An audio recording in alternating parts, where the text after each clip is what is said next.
Alrighty, this video is gonna be on how to replace, or how to take your Y bridge, your two-piece Y bridge, stock Y bridge out of your Duramax, LBZ, LMM. Just how to take it out of the truck without pulling the actual Y bridge. So first things first, let me show you here.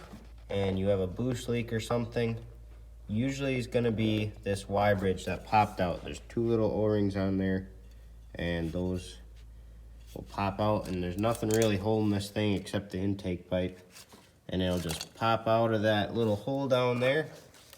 And yeah, so this is how usually most guys are gonna pull this entire thing.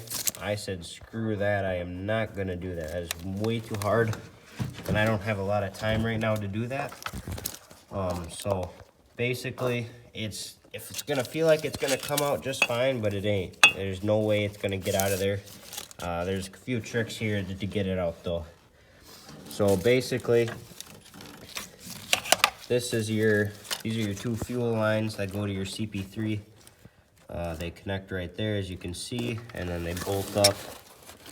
They're gonna bolt up right there, and there's a clamp. So take that, it's a 10mm, take it out. Take this hose, take this hose off, take that hose off. Then you can take this hole, and there's another 12mm right here. Take this whole thing and just kind of put it off to the side. Then you can take this 12mm off, push this to the side, and then you can take that.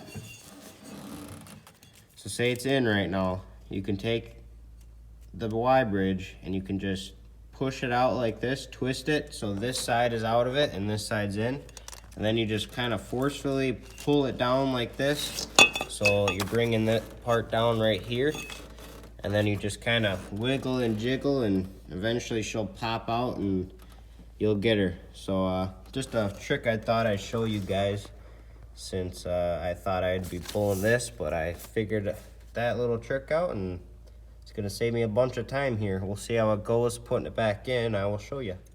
All right, so it went in just fine. You just gotta kind of do the same thing you did to take it out. Kind of go in sideways and go in, and then pull back, and then I took a long screwdriver to the bottom of it and pried with that, and then pushed from this top, and it kind of wiggled and jiggled until she was all the way in tight. So, yeah.